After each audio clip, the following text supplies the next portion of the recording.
Welcome back to another episode of Making Action the Greatest Habit. We have my book here, and my guest today is none other than my actual mother.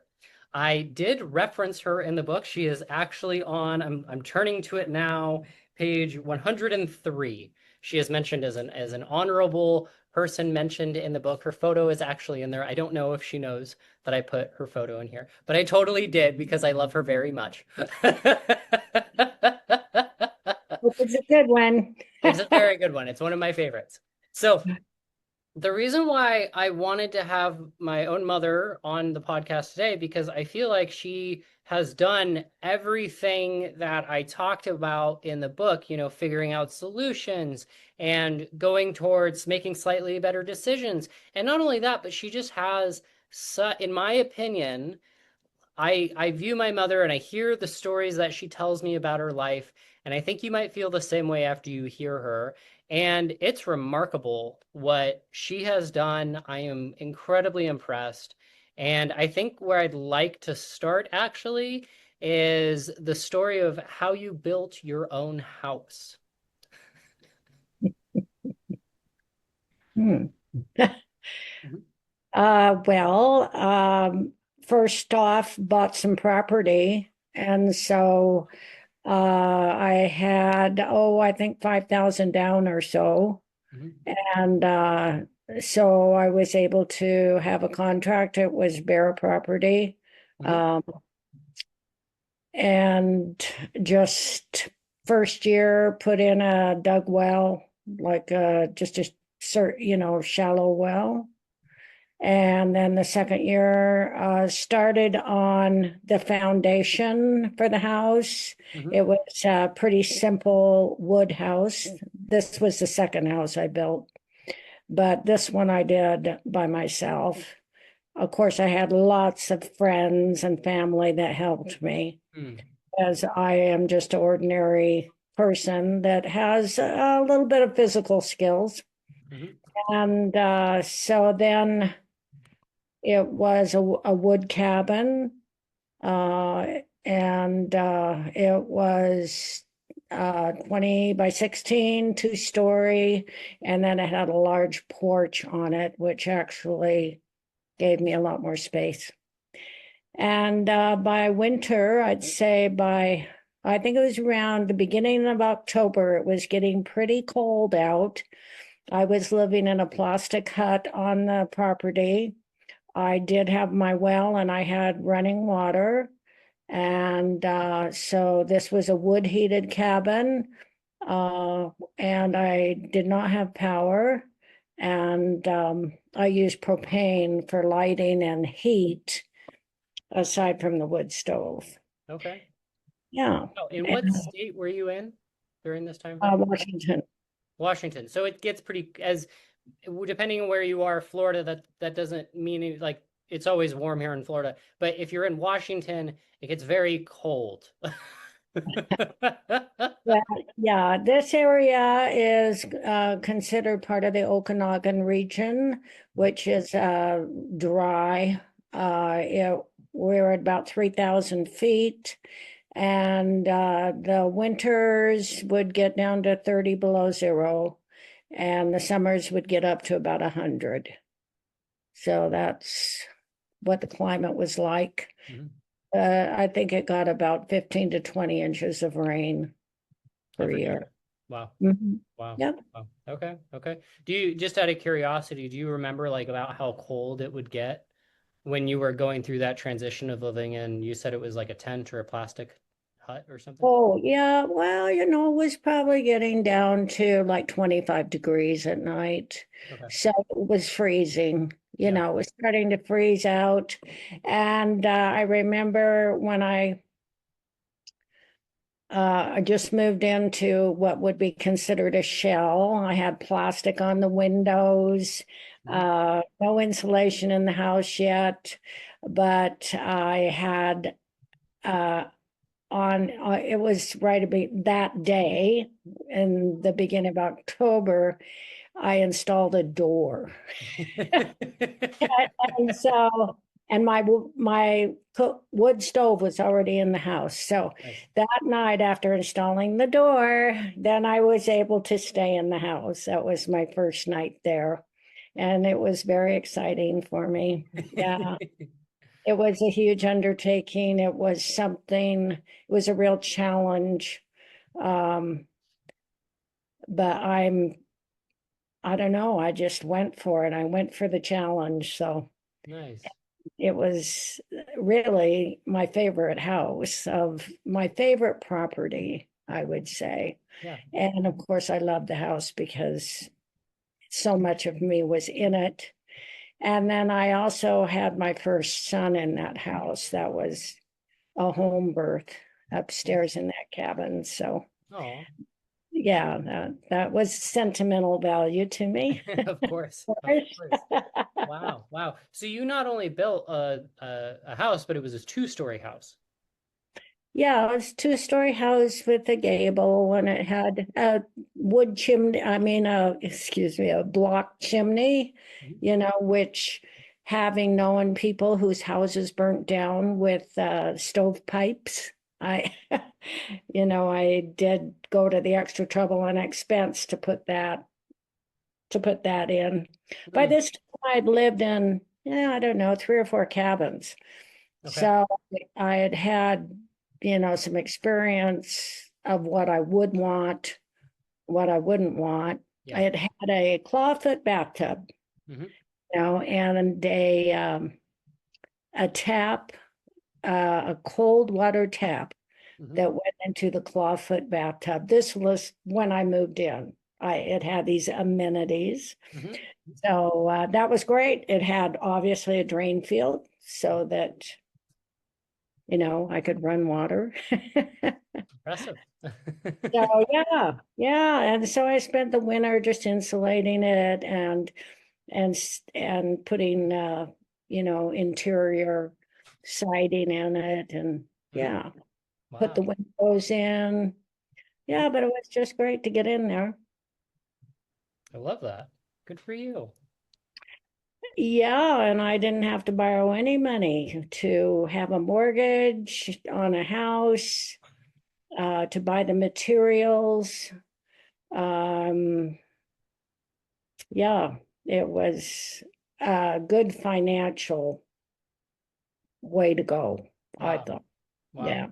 That's one thing I've really liked about you is like I hear what you do like with your money, with your finances and stuff like that. And it's like paying off the house has always been a priority, it sounds like to you. And I've always really admired that. Hmm. Yeah, well, I looked at it as my most stable investment. Wow. It's real estate. It very rarely drops in value. And if it does, if you wait long enough, it'll come back up. Wow. It's real. It's a real investment in something that isn't going to disappear, Yeah. Yeah. even if it burns. The ground is still there. The ground is still valuable. Yep. So you purchased the land and then you built a house on it then. I did. I just had $5,000 to put down on Okay. it, Hmm. and it was 20 acres. And the ladies that owned it, let me make payments of $200 a month. And so I see what it take. I think over 10 years. So $15,000 over 10 years at 200 per month. Wow. And sometimes that seemed like a lot of money to me, I'm sure. you I'm know, which those were the days. So this was um, probably, let's see now, around 1974. Mhm. No, around 1980. Yeah, 1979, right around there that I built that house. Wow. Mhm. Wow. Wow. Wow. 1979. That's incredible. And I know this was around the same time that you started developing your business, where you were choosing between like condiments, like ketchups and things like that, or barbecue sauce. Like, could you tell me a little bit more about that, please? Well, I got into the situation after being off work. I'd been laid off from a sawmill when I started this project, so I got unemployment Okay. for, a year, over a year. And then after I was in the house, that ended. So I knew that was coming up. So I started looking around for things that I could do at home because I just loved being on this property. And I really didn't want to leave it. I wanted to be able to have a small farm. And so you pretty much need to be there for that. And my training was in horticulture. This area didn't have much opportunity for me to work anywhere in my field. Hmm. And so, of course, the easiest thing to go for is food because there is a market for it. Everybody needs to eat. And so, the first summer I was there, I fenced a half an acre with deer fencing, and I planted probably half of that. Wow. And I had 100 chickens. Built a chicken house and had 100 chickens that laid eggs. And uh, a neighbor had suggested that I started a sprout business and because I could do that in the winter and still have income. Mhm. And so I started doing that, and I grew 4 different kinds of sprouts and packaged them, and I sold them mostly to stores and restaurants in the area. Okay. It was, yeah. So that kind of got me going on the entrepreneurship. I like it. I like it. And so at what point did you kind of decide, I'm going to go with skincare over the other ones? Because how many things did you have that you were selling? Well, I had the eggs and the sprouts and then the garden produce. And the big problem that I had, the sprouts, I thought had the biggest opportunity for a market. Okay. You know, the I could get the seed easily and produce them, but I would have to deliver them. And it was too much of a drive. It would be at least 60 miles one way for me to get into a bigger marketing area for Okay. those. And I didn't want to do that. I didn't want to have to do all that driving. So then I realized I needed something that I could mail away, that, I needed a mail order business so that I could stay on my property, make the product, and it had to be non-perishable so that I could ship it out. So I also was trying to cure myself of eczema. I had had that since I was 11, sometimes quite severely to the point of secondary infections.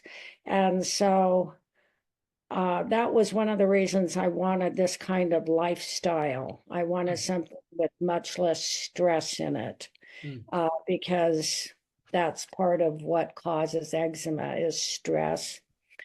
Yeah. So, That makes sense. Oh my yeah, God. so I was experimenting making these body care products for myself. Yeah. And so, of course, it came to mind that I could mail these. I could make this stuff.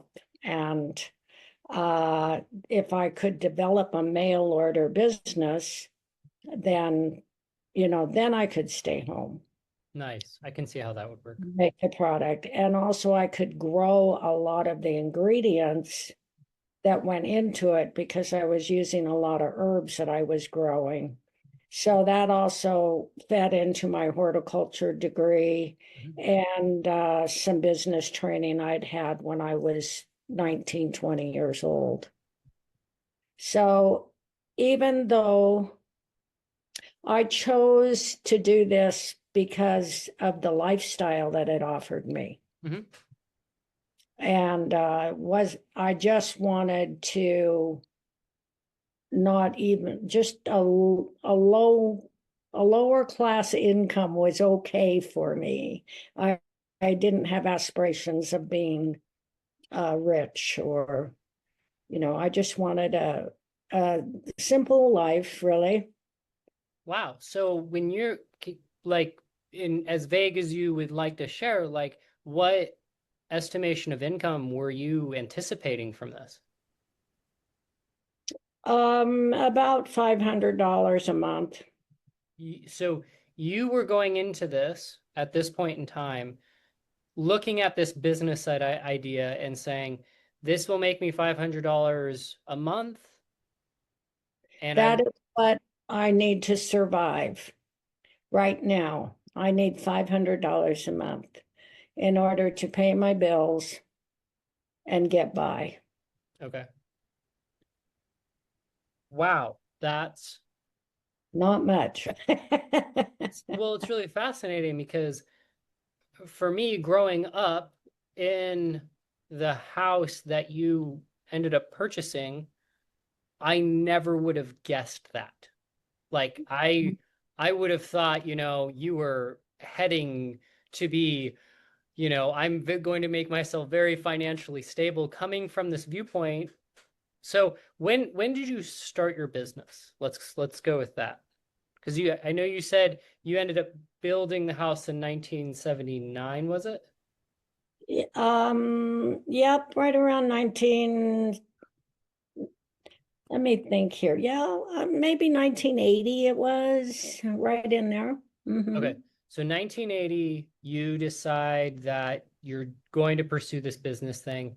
And then sorry, when did you start the business by kind of by technicality, would you say? I would say I officially went on the government records Yeah. uh, in 1983. Okay. So about 4 years later, you are deciding to make a business. I am deciding that I have to do my books, keep track of all my finances, and actually get technical about making money. Okay. Wow. I'm having to report my income. I have to pay taxes. Yeah. So, yeah, so that's when it became official. Okay. So Okay. I probably had a business license at this time. Yeah. That's when I started with that. Yeah. Interesting.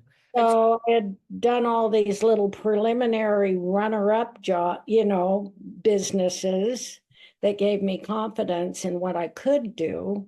oh, okay. So, and so then when I started Kettle Care, Yeah. that is when I officially went into business Okay.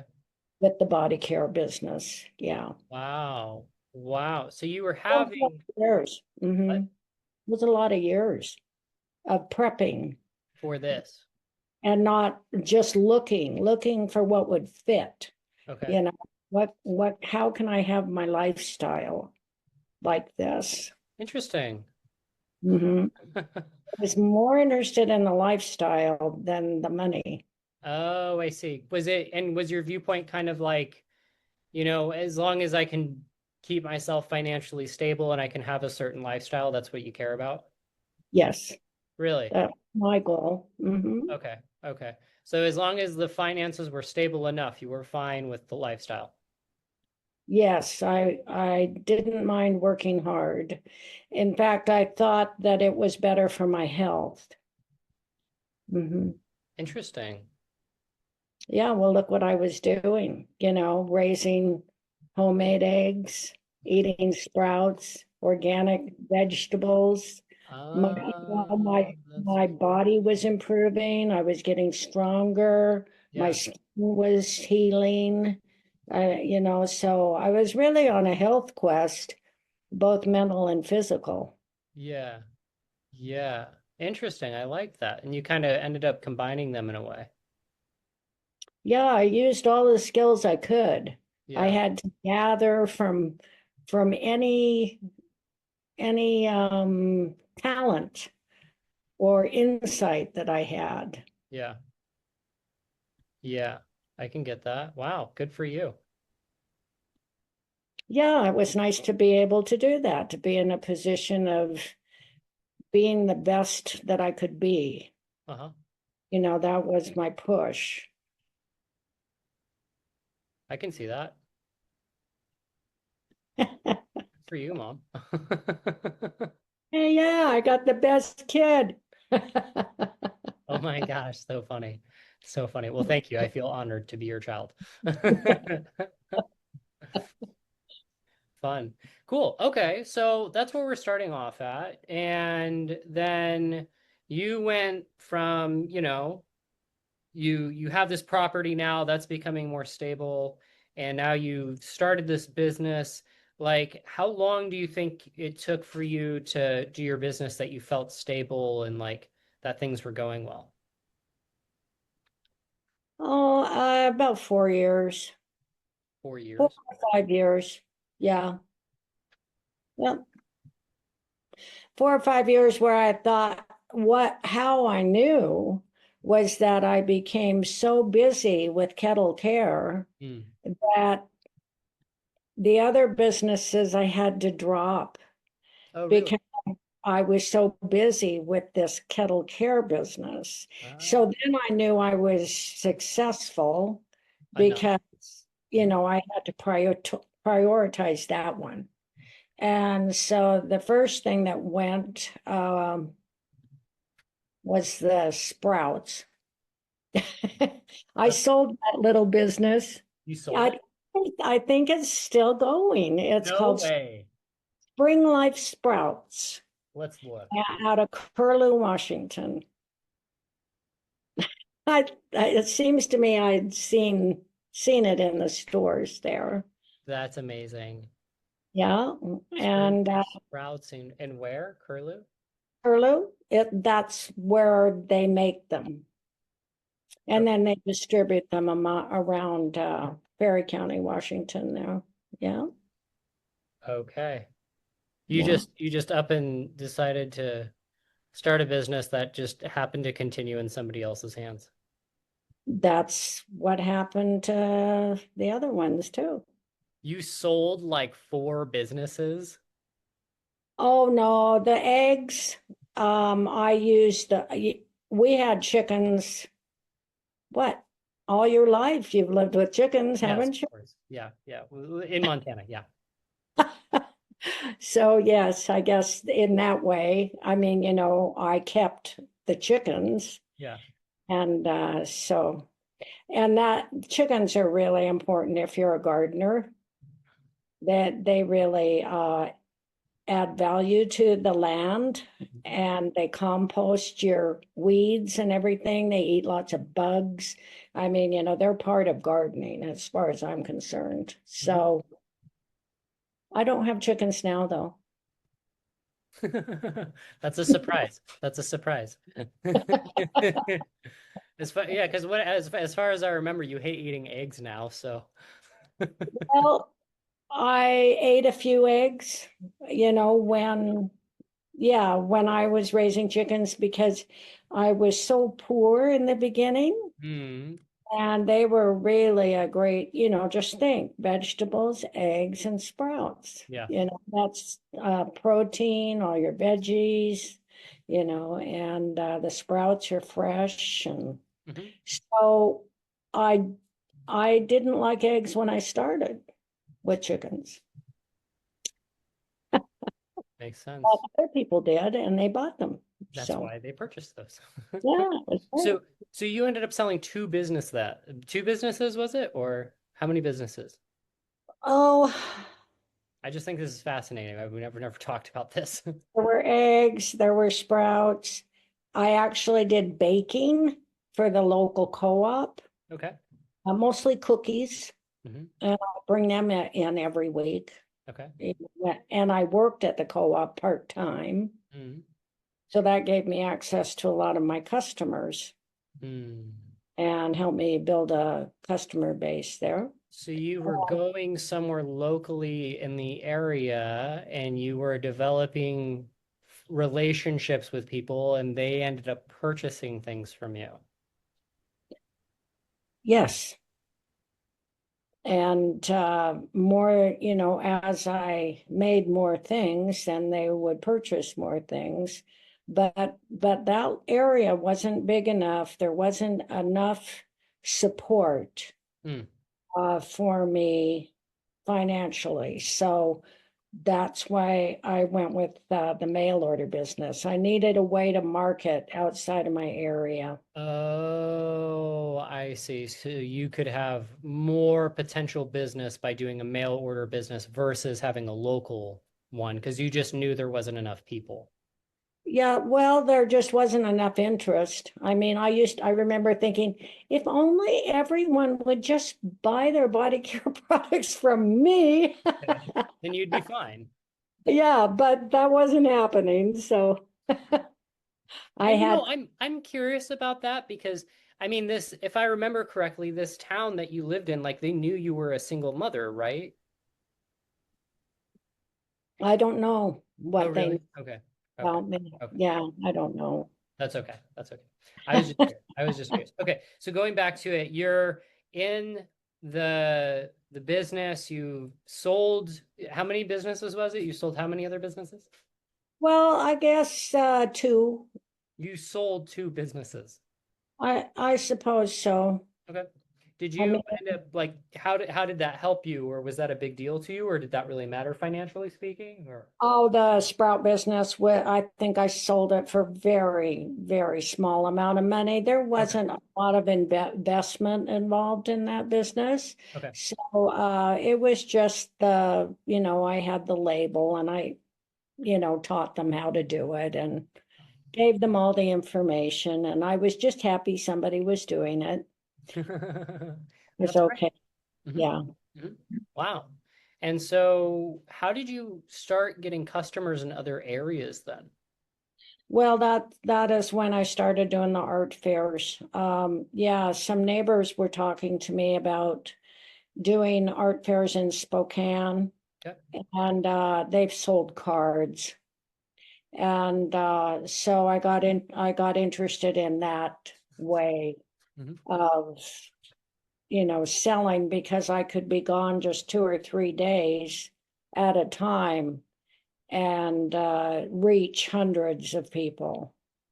So and I could offer my products. They could test them and I could talk to them and they'd be coming to me at a booth. So and I enjoyed getting out of the area. I was getting pretty landlocked there in that particular area. So Yeah. it was nice to get out and I formed some lifelong friendships with the my fellow artists. That's So amazing. I love that. Wait, how was it for you to like what art fair show did you first go to? What were some of your first art fair shows? Sandpoint, Idaho was, and the very first one I went to was in Omak, Washington. Hmm. Wow, wow. And when you did that, like, did you have someone helping you or something? Like, how did you figure this out that you could go and do these things?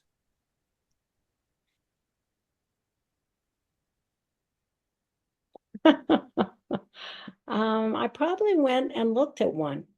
Okay. We went to one. Mm. Yeah. Mm. Yeah. And one of the people that helped me the most was Kathy, my friend Kathy. Really? I met her, yep, the very first art fair. And she had Shallon. She was under the table playing with her dolls. She was under her table. And I had a little booth, and Josiah was there, and he was in his Johnny jump up, swinging from a tree. So that was the other great thing about it, is that I could have my children involved too. I could still take care of my children if it wasn't too busy, I mean, I definitely needed backup, to be able to do an art fair with a child. Yeah. Yeah. Yeah. Mhm. And this is really interesting. I want to go back a little bit to when you were unemployed for a year, because you had said earlier that, you wanted like this challenge. You liked the challenge, right? Yes. Why did you not say, I'm fine just living off the government. I'll have a kid and it's fine. What made you say I'm going to do something more with your life? Well, I couldn't have lived off the government when I started. Okay. I Oh, wasn't a so mother. I wasn't a mother at the time, I so see. Okay, so it uh, actually wasn't even an option. no, Okay. no, no. I just loved the property. I just really loved having my own land that I could do things on, because mostly I was a gardener. I'm kind of a mini farmer person. Yeah. And that is my passion. And that's what I wanted to do the most. Makes sense. So that is what spurred it all. Oh, wow. The the fact that I wanted to live on a piece of property, and I really wanted to have my own house. I had been renting for 10 years, Yeah. and I was really ready. I knew I couldn't get on with my life until I owned my own house. Oh, really? Couldn't go further until, I had a place to be, solid, stable. I certainly didn't want to have a child until I owned my own place. Oh, wow. And fortunately, I could choose Mm-hmm. when I had a child. Mm-hmm. Mm-hmm. So I waited until I was 34. Wow. Okay. Mhm. That makes sense. Good for you. Yeah. For you. Wow. Yeah. I'm really glad I did wait. That's Yeah. great. I really admire it. I had no idea this is how the beginning of your life kind of started. I think that's really fascinating. Oh, I had my 20s, that were wild and crazy. Just like all 20-year-olds, there's so much that you don't know. Mhm. And you just stumble along until you start making the right choices, Yeah. right? Until you start really thinking, what are the consequences of this decision going to be? And yeah, I think I was about 24 when I started doing that, just.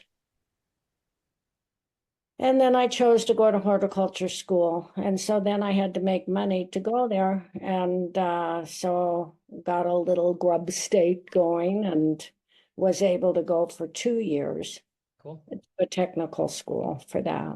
Wow. Wow. Yeah. That's And nice. that was so great because I was doing something I enjoyed. Previously, I'd been doing clerical work and Mm. I hated it. Yeah. So, but at least I had that for a backup. And I learned all kinds of things about accounting and business management. And so that was a good setup for me going into business because I'd worked in businesses. So even though you kind of hated the experience, it was good for you because it really helped you be more stable as an entrepreneur going forward. Well, I think as soon as you get out of high school, you should go into some kind of program, technical program, or some kind of education so that you are trained regardless of whether you stick with it your whole life, Mm. at least you can fall back on it and, you know, support yourself. Yeah, So, I yeah. like that. I like that. Yeah, I think it's what we've kind of talked about that in other conversations, and I think I was actually thinking about this earlier, and it kind of comes to this idea of, just pursue your passion, but your passion might not pay you right now, so have something that will keep you stable financially. Mhm. Yeah, and every decision you make leads to you're learning something. You might learn what not to do, Sure. and hopefully you're learning what to do. And all of those little bits and pieces are like coins that you're saving in your bank. All of those bits of information and experiences, and then you have something to work with, Hmm. you know. Yeah, I like it. I like it. But you have to think, you have to really think about it. Mhm. Think about yourself and what you want. And, what was it that really appealed to me the most, Mm. like when I was 12? Because I think in those years when you're first becoming aware of the world, Mhm. think of what your favorite things were. Because I find that those are still my favorite things. And one of them was being in the woods, Mm. being in the forest, Mhm. following paths, exploring new places. And, you know, uh, so therefore, using that as an example, you could possibly go into forestry. Mm. If you were actually thinking clear enough to Yeah. realize those little things that you like so much Mhm. are part of you, even Mm. though we're so young, Yeah. you know, Wow. part of Wow. your passion. Sorry? That's your passion, Yeah. Yeah. developing what your passion is. Hmm. So Hmm. what was your favorite? My favorite passion? Yeah. Yeah, when you were 12, what was Oh going on gosh, with me. you? I talk a lot about myself in my own book. There's actually a whole chapter on it. If anybody wants to read chapter, it's actually just called My Story. It's starting on page 7. I think that is the perfect place. Actually, my mother, I don't think I mentioned this. My mother bought 5 copies of my own book.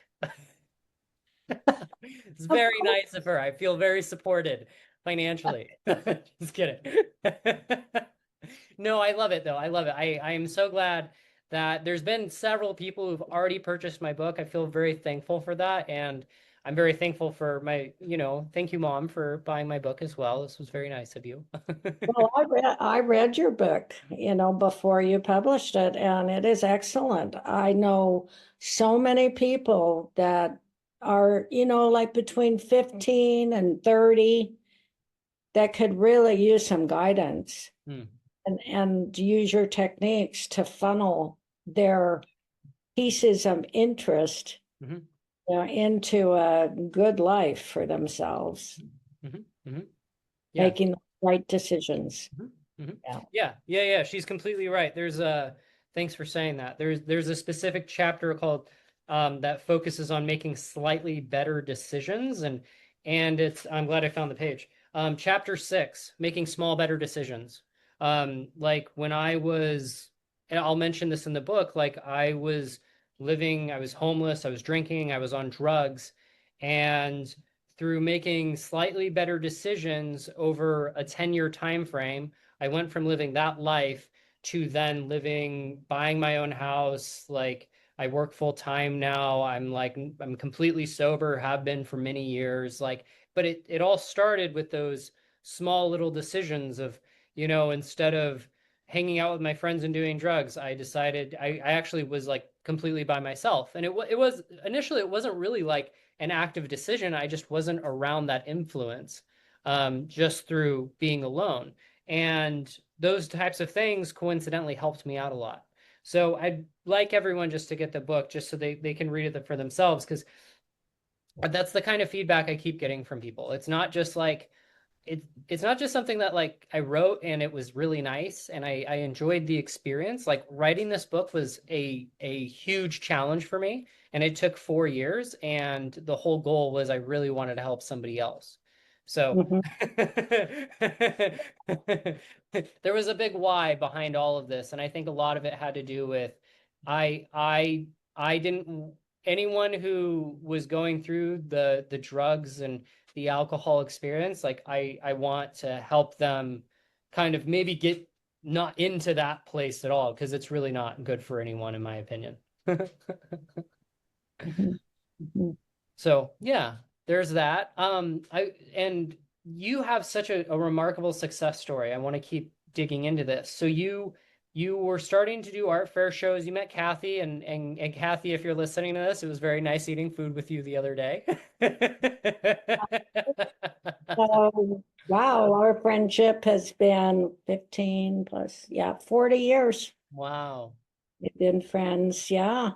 And Wow. see, the thing is, you need to listen Hmm. when your friends or your mom give you advice. Hmm. They're doing you a favor. You might think, oh, they're just telling me what to do, Hmm. bossy pants, but they are actually putting some effort forward Hmm. to help you. And it really pays if you take those words seriously. Hmm. Like you can get your hackles up about things. You can feel like you were insulted, Sure. but All the time. Just kidding. it's Just you need to think about that, right? You need to think about what was said and yeah. see if you can glean something, if you can learn something from that. Mhm. You're right. But You're yeah, you're those right. people at those art fairs, they were my mentors. They taught me how to do business. Wow. They were all entrepreneurs. Most of them have been very successful Wow. in their lives. And yeah, I'm just so honored to have known that group of people. Hmm. Yeah. Hmm. That's amazing. Good for you. Yes, it was very good for me. I was pretty lonely there in that cowboy area. Oh, the town you were living in? Yes. Yeah. Interesting. Interesting. So it was a good social outlet for me, Hmm. as well as business outlet. Hmm. It was exciting. We were all just on the, 3, 4, 5 years into our new businesses. I mean, I remember when we learned about barcodes, we all had to figure out how to get barcodes on our products because it wasn't like you could just go out and buy a sticker that had a barcode on it, Yeah. you know. So those kinds of things, we shared all that information. I love it. I love it. That's fascinating. It really is. Wow. Wow. Wow. I like that. One other thing I'd like to point out really fast. So the chapter 3A specifically, so she was just talking about getting around other people, and the positive influences and how that can make a difference, and she was around other successful people. That is in chapter 3A, just so everyone's aware. It's called Why Do Other People Affect Us? So if you're like, my book isn't just fun tips. It was like a lot of information, a lot of calculated ideas went into that. So I just want to like throw that out there as a thing. And she's talking about it, and I just think that's phenomenal. What she's saying about, I found success through talking with other people that were also successful. Yes. Hmm. I love it. I love it. So at what point did you start seeing more success in your business? Because you were, you're living in this it almost sounds like a village at this point. You're going out to these art fair shows, and you ended up paying off this house that was phenomenal. It was $20,000 in total that it cost you, right? Mm-hmm. And then Yep. what was kind of your next step? Because you obviously didn't stay in Washington. No, I met your dad, Okay.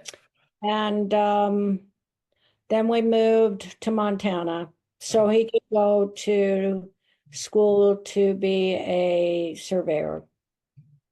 Mm-hmm. Mm-hmm. Mm-hmm. So then I went to an area that had a much bigger population, Okay. like about 100,000 people, versus maybe the last place was maybe 15,000 people at the Sure. most. Sure. So then I had a market right there. Mm-hmm. And there were health food stores. Of course, by this time, I had been selling to health food stores already. Yeah. And so then, but that made a big difference going to an area where there were more people. It Mm-hmm. was easier for me to get to art fairs. So that was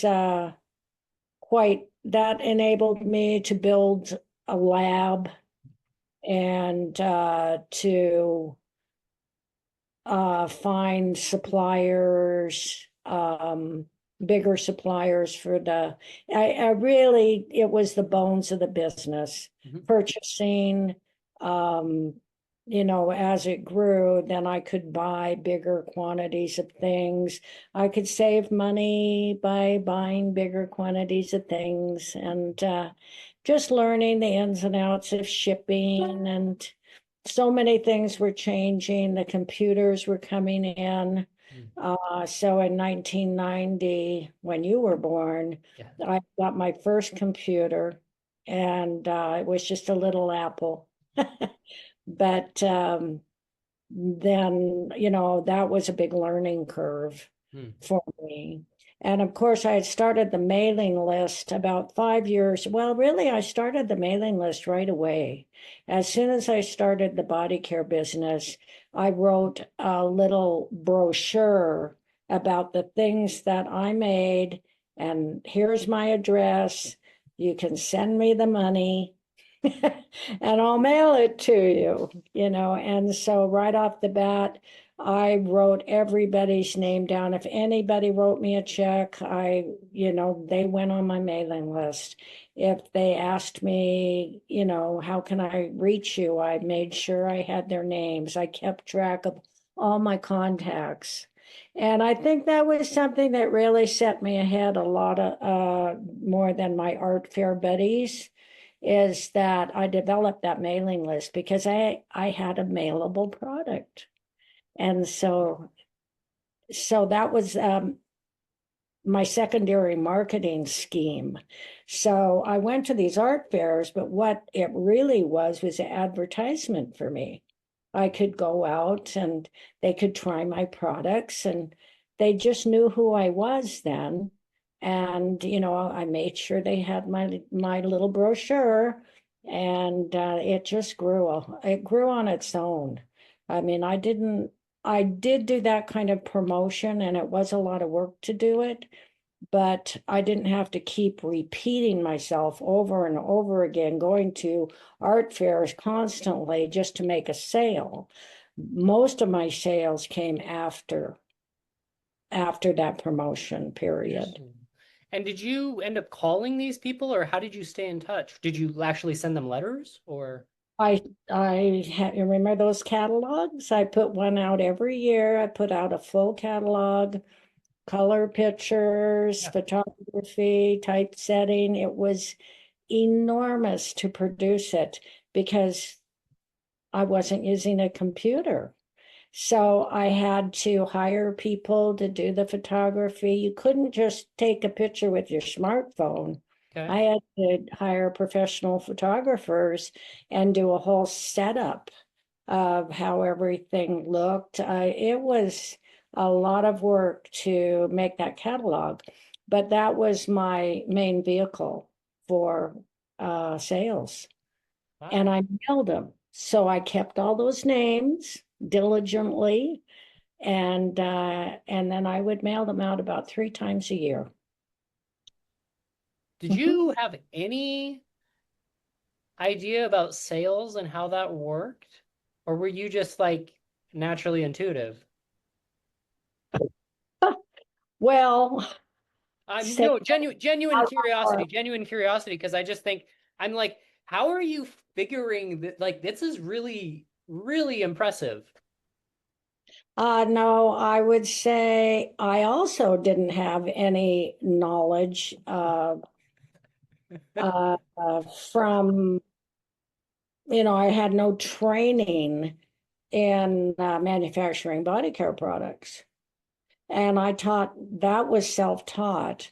And I read a lot of books, didn't have a computer to look on. You had to go to the library, and I did a lot of studying about herbs. Those very first years, when I was not that busy, Yeah. doing manufacturing, that's when I did a lot of research on how there were a couple of books that were out then about body care products. Mhm. One was Bray of Bray Organics. So I read a lot of his work wherever I could. He wrote several books. Yeah. Jean Rose was an herbalist that wrote the Herbal Body book. That's the very first book I looked at. Wow. And because I was trying to heal myself, right, to begin with. And so then I didn't know how to, it's called for beeswax in a lot of my formulas that I was seeing. Mhm. I didn't know how to get beeswax. I didn't know, I mean, I know that bees have a honeycomb. Yeah. And there's wax in it, but how does it go from there into a body care product? And so then I knew someone that made candles. And so it wasn't related to body care, but they were obviously getting wax. So I really had to search. And so in the beginning, it was very unique. Like when I did these art fairs, my business, I was the only one. There was no competition. And as the years went by, there were other people that started doing it. But I think it was really the computers when the internet came in that people, started researching and doing it also. So there's a lot of competition now Right. for, Very interesting. So you started off with no competition then. Nobody was like you were the one. You were the person. there were people that made soap, But that was but it. I didn't make soap. You weren't a That soap maker. But yeah, I could see that would be stupid to make the same thing other people are making. So no, I made something totally unique. I covered the rest of the body. Mhm, mhm. Wow. Cool. Very good. Very good. And so fascinating. I love how you started off fixing a personal problem and you actually had an invested interest in being around and doing something that you really liked naturally, and then turned it into a business. And then here you are several years later. So you moved from Washington, you met Jeff, and then you moved my father, and then you moved to Montana. That's right. Okay. Yeah. And is the house that you bought, you were you renting originally in Kalispell, or did you buy that house too? Yeah, yeah. The first 2 years we lived there, we rented, Okay. and then I did the laddering. So when I sold my property in Malo, then I had some money for a down payment. So I bought a house in Kalispell, and the market had been in a depression for many, many years. This Mm, house had been for sale for a long time. And so I bought it for a real bargain. And fortunately, I did not qualify for a mortgage, but I had a nice down payment. And so the father of the owner financed it. He wanted to do this because he wanted the interest, from financing it. So he trusted me and I bought it. And then eventually we moved into Columbia Falls where we got a rural home. And I really wanted a rural home so I could do my farming thing. We lived there for 5 years, and then I was chosen to be on QVC for the best the what's it called, 50/50, the best products from all 50 states. And so I was chosen. That's where we went to the hotel to audition, Okay. and you were what, three or four? And so you were under the audition table That's awesome. while the lady from QVC was interviewing me for the product. I love Well, it. it turns out, yeah, went to Red Lodge, Montana, did the big television, cowboy television, uh, 50 artists from Montana were all selling their products. And I was selling my lip balm. And for some reason, I sold more than anyone. That's great. I sold more. I made more money for QVC than any of those other wonderful art products that people put out. Wow. And so then I got to go on there three more times. Wow. Oh, because so I'm just trying to clarify. I want to make sure I understand this. This was like a competition, or was it just a general thing that it was like an art fair show? This is a television station Yeah.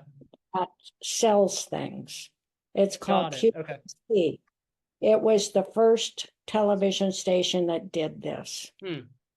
They, and I think there's home shopping channels, right? There's lots of those now, but this was the first one. And it was very popular and much different than they are now. Hmm. They once a year they would have or I don't know how often. I think it was more like once every 5 years. They would go to all 50 states, choose 50 products from that state, Hmm. showcase on their program. So I think I spent 15 or 20 minutes. We recorded it, by the way, if you ever want to see it. Yes. And and so we were out in a gorgeous area in the mountains, and it was a ritzy hotel. But there was like covered wagons around us and all kinds of props and things. And then we got up on this windy stage, and I had two hosts, two QVC hosts on either side of me. And I talked about my lip balm, and they asked me all kinds of questions, and they were joking with each other, and it was really quite fun. And and then and then the sales come in right away for them when Hmm. that's televised. Then they had already ordered the product months ahead of time. I had shipped it all to QVC in Pennsylvania. Oh my gosh. And so everything was ready to ship out as soon Wow. as we got the orders. Because Yeah, that's how it worked. They would do this all pre-planning thing and then sell it when the event happened. And right. what? Right. And it was very exciting, especially for us, all 50 artists that were, in the audience watching each other, put on this little show, and just the atmosphere was just a beautiful area. It was in the Beartooth Mountains, Hmm. and it was just gorgeous. Yeah, it was really fun. I didn't bring my children to that one. Was that the second one you mean, or? Oh, you mean the QVC thing? Yeah. Oh, well, the first one was just an interview at a hotel. Oh, really? Okay. So they sent out their purchasing crew Okay. to all 50 states Got and it. would have like a call out for if you'd like to interview for QVC, Yeah. then meet us at this hotel Mhm. and, bring your goods and we'll talk about it. Yeah. And so from there, I was chosen to be on one of the 50. Hmm. And then I went to the televised one and I was chosen as the best of Montana. Mm. Because of that, after that, I went to Philadelphia to uh to sell on TV, just in the studio. Hmm. Hmm. Hmm. So that year was huge for me. Wow.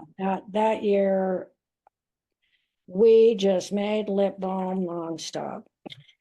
And I'm curious, how many products did you have at this time? Because you mentioned lip balm, but did you already have your skincare for the eczema cream? Yeah, I probably at that point I was probably selling about 100 different products that I was making Okay. original formulas. Hmm. Wow. Wow. Cool. I should say that one of the things that helped me with formulation was I worked as a in a lab in high school, the biology lab. Yeah, I took basically 3 years of biology in high school. So I knew my way around a lab, and how to keep things clean and how to measure and how to weigh and process things. I just want to say this is a really big moment in my life to hear you say that because if anybody wants to know, so inside the house that we lived in the basement or the cellar, whatever you want to call it, like it was a really big basement, it looked like a huge lab. Like it was the floor was it was like laminated floor, like it was a special type of plastic material, and there was tables everywhere and there's vials everywhere. So like you saying that helps me understand so much more about what I grew up in because I was just like I didn't think anything of it, but when I had friends come over, they'd be like, "You have like a meth lab in the basement." I'm like, "What are you talking about?" Well, I've always tried to be very honest. I'm not interested at all in breaking the law. Yeah. I never have been because I knew that I couldn't go anywhere with it. Mm. You know, It was not a plausible action. no. Got you. Got you. Wow. Okay, so like this QVC thing, which was obviously huge, and you bought a house in Columbia Falls, you paid that one off, and then you bought another house in Whitefish, you also paid that one off. Okay, so that one happened also in coinciding with my mother moving in with me. In the house in Whitefish? Yeah, Okay. that was part of the reason why we needed to buy. It ended up being a 6,000 square foot house and lab. I ended up building a shop on that property. Wow. Yeah, You and purchased that house partially because of Nana? oh, definitely Wow. because of Nana and because of you. What did I have to do with this? I had made an agreement with your father that I would stay in Montana so that he could see you often. Okay. Okay. And so like Whitefish just had you said you were looking for that. I remember another conversation. You said you were looking for that kind of property for a while. Yeah, I spent at least 2 years looking for something that would work for my mother, Hmm. as she needed 2 rooms and a bathroom at least. And then Really? I had 2 children, Okay. and then I had this business that just kept growing. It just What a problem. Yeah, it just I can't control all this like, growth. whatever I did, like whenever I expanded anything, it would fill it up right away. Wow, I was that's just awesome. taking these laddering approaches to this Hmm. instead of going out and buying myself a great big lab building somewhere or renting one, like at a business park or something like that, to have my business in. I wanted to work at home and I wanted to have my gardens and everything there. So I was just laddering up, financially to bigger places. Wow. So there was a real drawback to this approach, and that was that my residence was in on the same property as my business real estate. Okay. And so when it came to selling at the end, I didn't have real estate to sell with my business. And I think I that would have been much more profitable if my business had had the building to sell with it. But I mean, you could have though, right? Because I remember that you were making everything on the site. So I'm just trying to figure out how that plays a part. Well, it had a huge residence on it. And then it also had a workshop on it. Yeah. And so I would have had to divide the property legally, subdivide it in order to sell the workshop with the business. Oh, you So legally would have had to divide the two? I would have unless I found a buyer that wanted both properties. Oh, I see. Because it And just I did not. and Yeah. just for some background, like you because you purchased the house on 6590 Farm to Market Road, and then you built that other property on the site. Yes. Okay, and that's what you're talking about by the two properties. Yes, I would have been better off if I had found a lot and built my workshop on the lot and sold it separately with the business in it. I, Hmm. you never know how things would have turned out, do you? You never do know. Like, what if I had done that and somebody came along and said, well, I don't want to have my business in Whitefish, Montana. Sure. I want to take it to California. Well, what good would it have done them to have a, a building, Yeah. Yeah. Yeah. So you don't know. That's fair. That's fair. And I like to talk about numbers and finance. Like, can you give me some background on like how well you did, as vaguely as you want to say it, how well you did in your business? I have a middle American income. Oh, I really? was able to retire when I was 62, and I just have a middle American. I'm just like an average American Joe. Okay. Like, And do you mean that as like if someone were to pursue the trades, it would have been it would have yeah, been like well, a great example is my husband. yeah. I mean, he worked all his life as a mechanic, Yeah. diesel mechanic, and he was in the union, Okay. and he had fantastic insurance and everything. He and I are pretty well matched financially. Oh, So, really? Okay. so if I had had a career similar to that, Yeah. that's about how I ended up here at 74 years old. Okay. And I've been retired for 12 years. That was really nice. That was one of my goals was to retire when I was 62. Oh, congratulations. Thank you. It was great. Yay. Wow. And the nice thing about your business and everything like that is you ended up, like you had mentioned this in other conversations, you found someone to purchase your business. I think that's just really great. Yes, actually, I sold it twice. Hmm. What do you mean? Because I was making products for other companies. Hmm. And there was one company in particular that ended up being about half of my sales.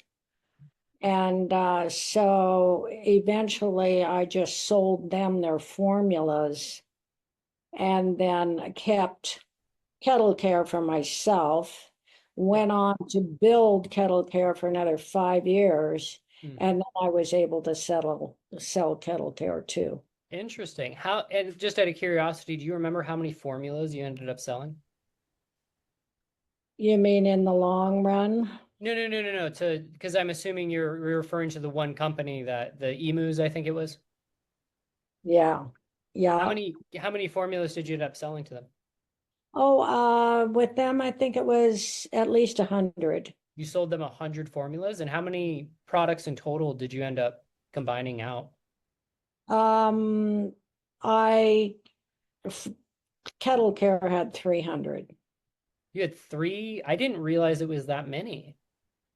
Yeah, yeah. And I was making private label products for other companies. That was interesting working with other people Mhm. because they had very specific things that they wanted that was different than I was making. Yeah. And so then I would formulate products just for them. Oh, cool.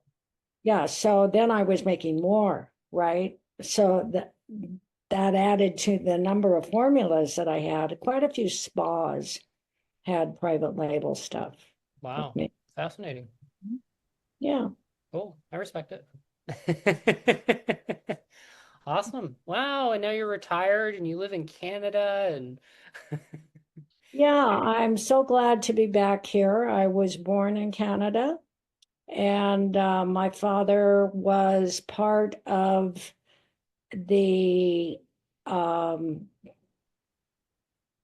when America was trying to become the best scientific and the best manufacturing country in the world.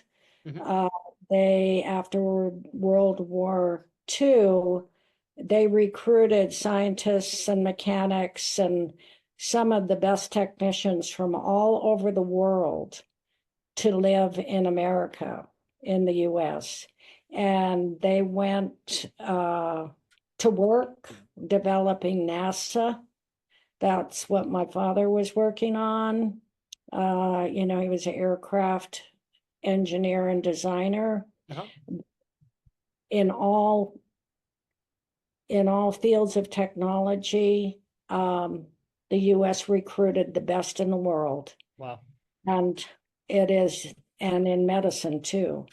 Mhm. And that is why the US became such a powerful and well-respected nation Mm. in the world. And things have changed.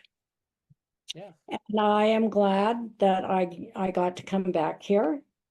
And this is a wonderful country to live in. Yeah. So Yeah. I'm Yeah. very grateful. That's awesome. Yeah, I mean, I love it. I think it's a very full circle event.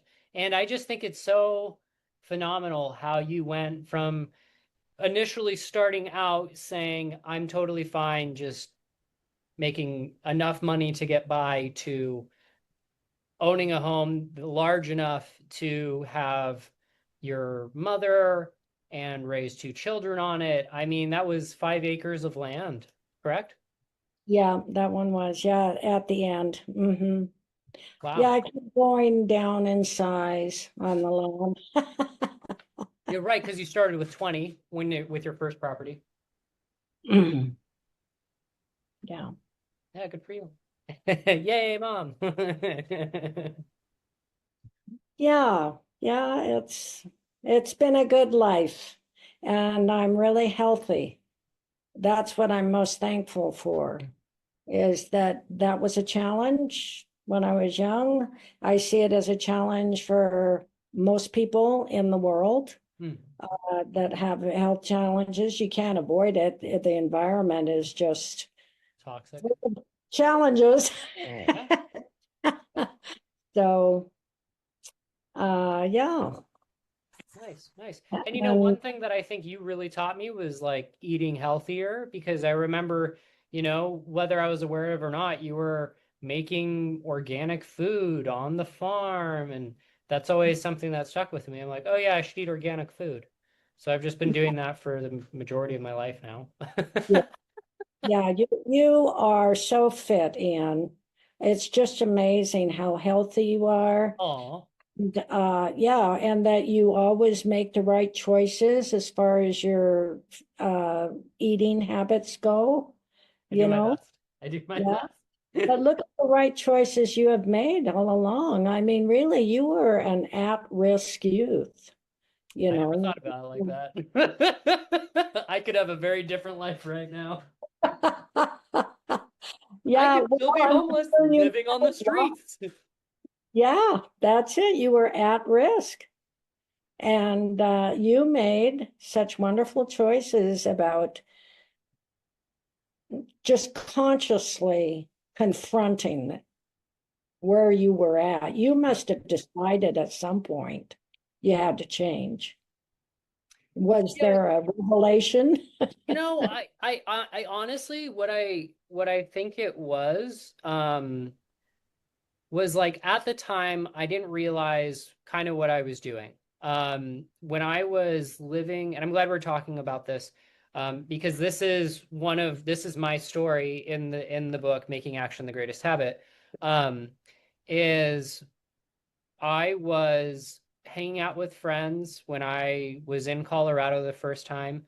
Um, Sleeping outside in the middle of winter. It was very, very cold. Like, fortunately, it didn't get too cold during that time frame because I was sleeping outside and I did not have like there was snow on the ground. I was in In high Canada? elevation Yeah. and I did not have proper equipment to be doing so. I remember waking up one particular morning and it took me about 2 hours before I started to feel warm again, which is Yeah. probably why I moved to Florida. I'm just kidding. I'm just kidding.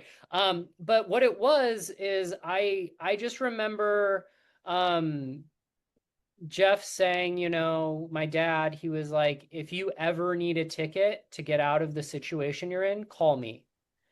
And I knew he was being legit, and there was just some point where I didn't know what else to do, but I was just like, I need to leave. And so I left Colorado. I went back to Montana. I really wasn't doing too much. I was doing a little bit better. Like I had a job at that point, but I was living in a tent outside. And Mhm. fortunately, because of the job, and I was moving there more during the summertime, that when I was living in this tent, I was at least I was falling into a depression, but I wasn't hanging out with people anymore. And it was kind of like because I wasn't hanging out with people, I wasn't getting high, I wasn't drinking. I was still smoking cigarettes. That was one of my decisions, but um I think a lot of it what happened was because I moved back to Montana and you decided that, I didn't know what I was doing with my life and you suggested going and seeing a life coach um, that I went to the life coach and we had a really good conversation and she said, you should go into Job Corps. And I was like, I don't really know what that is, but it's education and I know that's what my parents want me to do. They wanted me to go to college. They wanted me to, they want me to do well. I know that.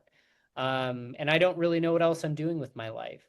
So it was just those small moments of almost indecision and not understanding, but having once again the right people in my life, going back to chapter 3A, having the right people in my life that helped guide me be around the right people in the right places and I don't know if we want to get really like personal into this, but the day that my father ended up passing away um, was the same day that I got a call from Job Corps, and the last time that I saw my father, I felt really fortunate about this.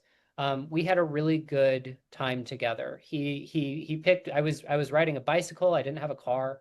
I was just saving money. I was working this job. I had no idea what I was doing. And he picked me up and we went out to a restaurant called Five Guys and Fries, and I laughed at his jokes for once, and we just got along. It was really really nice. The one thing I remember is I was smoking cigarettes at the time, and he said, how many cigarettes are you smoking a day? And I was like, five. I was smoking 5 cigarettes a day, and he didn't make me wrong for it or anything, but it was just kind of this gentle nudge of like, maybe don't smoke cigarettes. And the one thing that he told me before he passed away, it was one of the last, it was referencing to the last time I saw him, is he really wanted me to get an education in something. It didn't matter what. He didn't care if it was the Coast Guard. He didn't care what it was. He just wanted me to get more education. And I was like, okay. And so that was the last time I saw him. I called him 2 weeks before he passed away on the phone. I was like, "Hey, Dad, I don't know where you are. I hope you're doing okay, and call me," type of thing. And then yeah, 2 weeks. It was like literally like 2 weeks later, the police arrived at my job that I was at, and that's when we went down to the hospital and we saw him there. And then literally, like quite literally, 45 minutes after seeing him and having him pass away officially, got a call from Job Corps and saying, "Hey, we want you to come out to Utah. We want to offer you an education." And thankfully, you were actually there during this entire process, because there was this real moment of hesitation that I had where I was like, I don't want to go out to the program. I'm scared. I've never been out there before. And thankfully, you were there to be like, no, you should definitely go. So, Well, that was your decision. what's Yeah, that? that was your decision. I Yeah, mean, it you was. At the end of the day, reneged it was. on it, and you felt like it was your father's intervention that brought that phone call on. Yeah, totally. Like that was like it's a little too weird, the timing of things, to like not stand out to me in some weird way. Yes, for sure.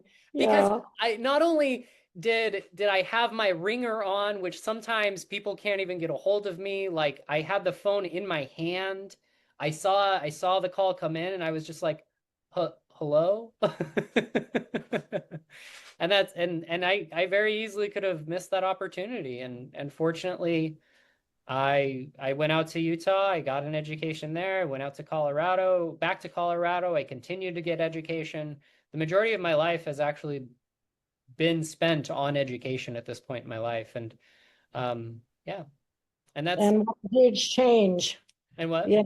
And what a huge change has gone on. You have really taken it up to learn as much as you can, especially about communication is Yeah, what you focus on the that's, most. yeah, that's been a big focus point of mine for sure. Yeah.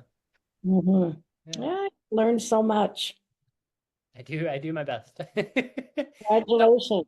yeah, Yeah. thank you. Thank you. So I kind of like, I think to come to some closure on this wonderful episode with my mother, which has been amazing, is that this is not only something that I have struggled with, but I want to kind of bring it up to light. And there was another podcast guest I had on. I actually want to give a shout out to Lucas. Um, he actually helped me kind of reflect on this a lot more, and it was that, where you are right now can be very different 10 years from now. And Mhm. Lucas was like, actually had read my book and read this chapter, and he's like, wow, the reason why I like your book is because you're not just talking about like theories that might help somebody, like this is stuff you lived through. And I was like, yeah, for sure. And so where you are in life right now might be very different 10 years from now. Even if you're struggling, that doesn't mean you're failing. It just means that you have to maybe keep pushing in that direction. And I know it can be very hard to look in a path that seems like it's making no difference at all, and just to kind of keep persisting forward. I think one of the most important parts is that if you're just in the viewpoints, if you want to be the kind of person that is making good decisions, then I think that's one of the main things to focus on. Is if you don't know anything at all and you're like, I have no idea what to do, just have the viewpoint of, I want to make better decisions. What does that look like? I don't know, but I want it to be better. Maybe that means I go for a run instead of going and drinking with my friends. Maybe that's hanging out with some entrepreneurs instead of going to the bar. Like maybe that's choosing to go for a walk instead of drink alone or go do drugs or something. Just anything you can just to like propel yourself to be in a slightly better decision, I think is what helps the most in the long term. Mhm. Yay. You know, this happened to me like two or three times in my life Yeah. where I realized I was going in the wrong, I was wrong. Okay. And it's usually about like some whole lifestyle change or something where I realized this is a mistake. And that's a heck of a realization to come to because you realize how much you'll have to change, Wow. you Wow. know, and I think that's you should accept that. When you get to that spot, don't just keep on going because you can, because it's easy, because everyone around you is doing it, but actually put the brakes on and really allow yourself to change. You can change your mind. And by that, I mean not just change your mind about one or two things. Maybe you really need to change your mind, Yeah. like the way you think, the Mhm. way you perceive things, Yep. where you're going to go. Yeah, a new plan. And that's totally legitimate to do that. Mhm. That's Yeah. Does No, everyone go I, through that? You must have at some point gone through that, a of course. realization Yeah. of I need to change. Yeah, for sure. I mean, that happened to me just 6 months ago. I was doing this one job that wasn't really going anywhere for me. Like it was just something that was I was making enough money and I was happy with that, but for me the job wasn't really helping me long term, I felt like I'd already been there for 4.5 years and I didn't really I mean just to be honest, like I was just trying to keep a stable job and it was scary for me to try to move up in management because I was so afraid of getting fired. And I knew from my previous experience in construction that, which was so awfully uncomfortable for me to go through. My previous experience in construction told me that I can hold a job in construction. Like, I'm having a hard time working this one job, but in construction, like, you can be the I was awful. Like I was so bad at construction that I it's amazing I held a job for an entire year in a union. Like Yeah. it was impressive that they that I was able to keep a job for that long. It was incredible. Well, And that's a union job. that's a union job for you. You will not get fired. You will for sure keep your job. But going through that really helped develop my skill sets and to say, okay, cool. Like I know what common sense is way more than I did previously. I know when they're working on something, I can grab this tool for them or that tool for them. Just because I don't know the specifics, the technical knowledge, I know at least general knowledge on how construction works. And to be fair, like to give some background to this, like the guys I was working with had been doing it for like 10 or 15 years and it was the first year that I was doing it and I didn't feel like anyone was helping me except for Billy Larson. Big shout out to Billy Larson. Definitely helped me out. And he might not know this, but I mentioned him in my book.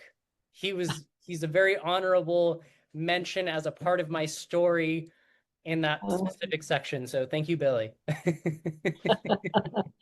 yeah, so this time you knew what to expect a lot more walking into this construction career that you're giving it a try. Yeah, I would say so. I mean, it's hard when they're like, yeah, just go do A, B, and C, and I'm like, what did you do there? But like, if I'm working with someone and I'm like providing the tools and not providing, but like giving them the tools, I can observe what's going on and I can get a gist of what's occurring. I'm really good at repetitive work.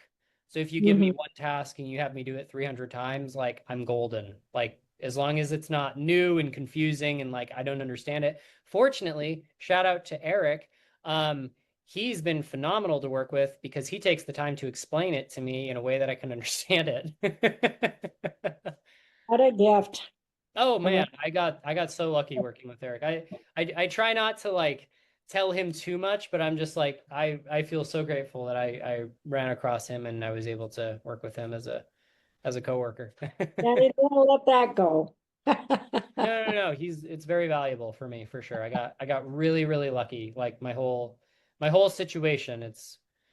I think Mhm, I honestly feel like at this point in my life, I'm still like I'm trying to put it all together.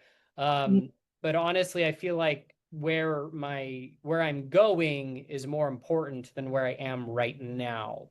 So mhm, mhm. that's a big thing that I have to think with. And even if I'm struggling and having a hard time, like it's okay because at least I'm moving in the right direction. I'm not doing drugs and I'm not doing drugs and drinking and smoking cigarettes bad direction, working on a career path, good direction. Excellent. Yeah. Yeah, and you have a lot of success behind you.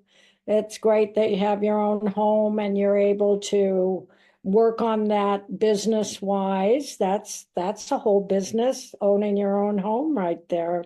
Yep. Yeah. And then you've Yeah. got your book now and Yep. yeah, you got a couple businesses going, probably three or four actually. It's funny. It's actually funny that you say that because I was thinking about it the other day. I'm like, technically, I have like four sources of income, but like some of them aren't doing very well, like at all. But that's okay because some of them are doing well, you know? It's actually interesting that you mentioned the whole house thing because I don't even think anything of it, but I stably have three people living on this property together. Uh-huh. Yeah. Like that's a Amazing. skill. It is. Yeah, everybody knows when their hour is to make dinner and that the dishes have to be cleaned, right? Right. No, just really fortunate just to have like the people I live with, honestly. Yeah. There's a really great chapter that I wrote that I put in the book towards the end of this book. And it's titled A Helpful Closure. If you take the time to read the book, then you'll see that. And I really like it because the image that I provided, and we were actually talking about this. What I thought was really interesting, a previous conversation we had, is you specifically said 5 years, like nothing, Mhm. like whatever you go through in 5 years, like that will pass, type of thing, right? Yes. Yeah, And even if it's traumatic. yes, Yeah. yes, and you don't know that I did this, but I'm looking at the place in my book where I wrote this, and it specifically says nothing matters in 5 years. We never talked about that as a we've never really had that conversation before this moment, but that was definitely mentioned in the book and I provided like a really good visual of it, I feel like, where I have this image of someone being on a mountain in like this beautiful wilderness area and it actually shows a line, a map of 2000 to 2020 and above it says time passes and so do problems and emotions. Yes. Yeah, that gives you hope, doesn't it? Yeah, you know you go through it. Yeah. Yeah. Yeah. Time Yeah. heals all wounds, as they say. Yeah. You can move through. If you're experiencing tough times, you can move through it. Yep. Yeah. Awesome. So with that being said, everybody please go and buy my book. It would be very helpful. I don't know how many more times I have to say it, but please do Well, it. I can't wait to read it in print. I've just seen it Oh yeah, that's on, right. so yeah. Yeah, I ordered mine, so I'm gonna get them pretty soon. I I'll love it. probably give some to people That's what I was thinking. You were who planning, are you were, looking for them, you know. sorry? You have to be ready to get that information. Yeah. You Yeah. know, you can't, gotta have the mindset, Hmm. ready to Yeah. learn. Yep. Yep. Yep. Well, Awesome. congratulations, Ian. Thank Good you. job. Thank you. Yeah.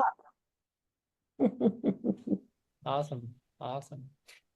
Cool. Well, thank you everyone for watching this. I feel like this was not only a great episode, but a very good bonding experience. So thank you, Mom. Of Thanks for having me. course. You're a wonderful guest. All right. All right. Talk to you later, Ann. Sounds good.